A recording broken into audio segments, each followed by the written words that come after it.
Hello, friends. Welcome to Tales of Nomi. Have you ever looked at someone else's life and thought, why can't I have what they have? Comparing ourselves to others often leaves us feeling unhappy and ungrateful for our own blessings. In today's fast-paced world, especially with social media, it's easy to feel like everyone else is living a better life. This story is for those who feel unsatisfied and believe others are happier.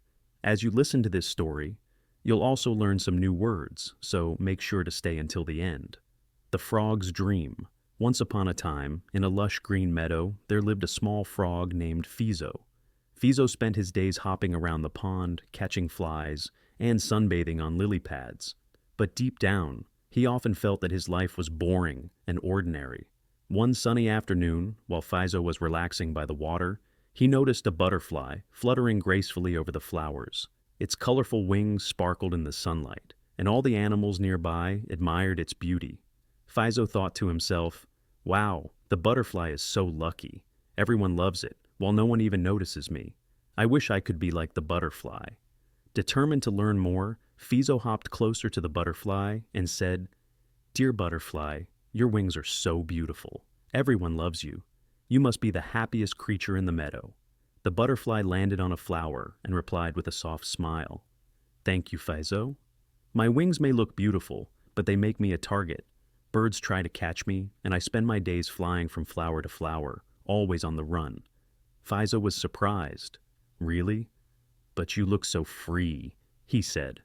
The butterfly sighed. Freedom isn't always what it seems. I admire you, Fizo. You can rest by the pond and live peacefully without worry.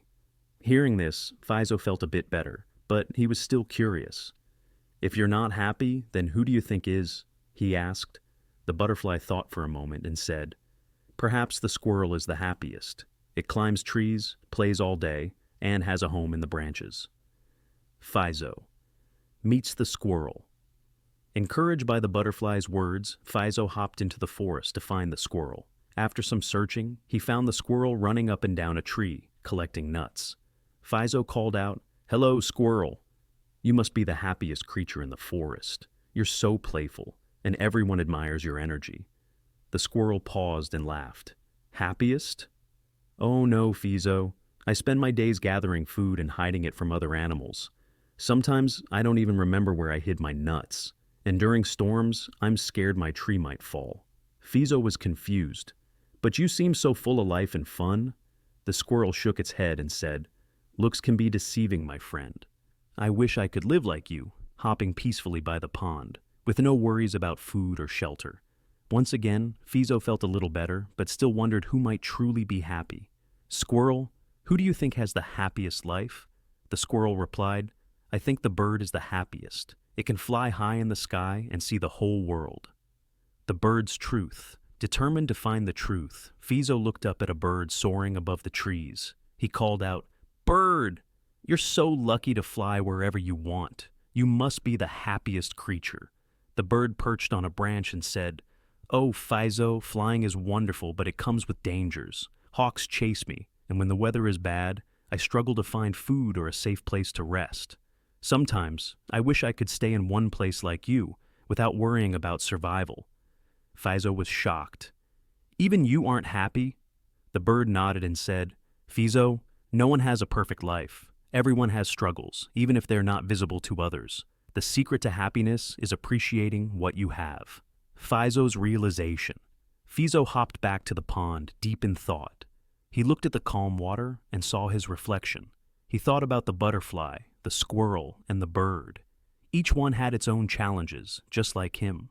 Suddenly he realized that he had been so focused on what he didn't have that he forgot to appreciate his own life. He smiled and said to himself, I don't need to be like anyone else. My life by the pond is peaceful and unique, and that's enough for me. From that day on, Fizo stopped comparing himself to others. He enjoyed his simple life and felt grateful for every moment. Moral of the story. So, what can we learn from Fizo's story? Everyone has their own struggles and challenges, even if they seem perfect from the outside.